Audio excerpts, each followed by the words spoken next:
Umarangkada na ang pagdinig sa hiling na hold departure order laban kay Senador Cheese Escudero. Kasunod nito, tiniyak naman ng Office of the Ombudsman ang kanilang patuloy na paghabol sa mga idinadawit sa flood control scam. Yan ang ulat ni Rod Lagusan.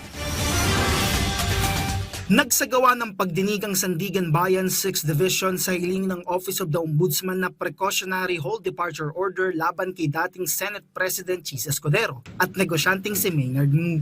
Kasunod ito ng ex parte application na inihain ng Office of the Ombudsman kung saan itong Sabado nagkaroon ng raffle na kalaunan na punta sa 6th Division. Ito ay dahil umano sa posibleng paglabag sa Anti-Graft and Corrupt Practices Act, plunder at indirect bribery. Una ng pinangalanan ni dating DPWH Undersecretary Roberto Bernardo C. Escudero at Ngu na dawit sa issue ng flood control projects. Muli itong sinabi ni Bernardo sa isinagawang bail hearing ng Sandigan Bayan 3rd Division kaugnay ng malversation case laban kay dating Senador Bong Revilla at mga dating opisyal ng DPWH Bulacan. Bago nito, una nang humingi ang Office of the Ombudsman ng PHDO laban kay dating House Speaker Martin Romualdez kung saan nakapaglabas agad ng PHDO ang 7th Division ng Sandigan Bayan sa araw na isinagawa ang pagdinig. Kaugnay nito, kinimpirma ni Ombudsman Jesus Crispin Remulla na naglabas ng freeze order ang Court of Appeals sa assets ni Romualdez.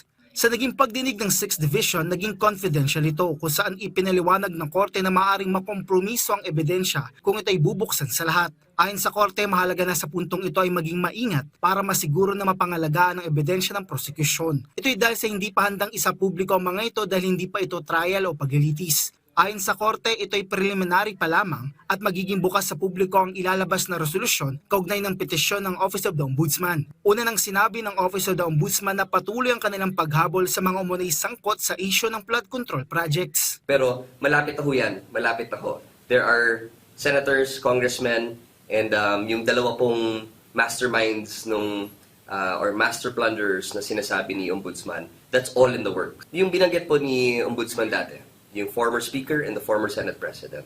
Samantala, kinundena naman ng Office of the Ombudsman ang malisyosong paglalabas ng pagkakakilanlan ng kanilang mga investigador. Anila ang hindi otorisado ang paglabas ng impormasyon na isang lantarang pagtatangkang takutin ng mga ito na siyang maglalagay sa panganib sa kanilang kaligtasan.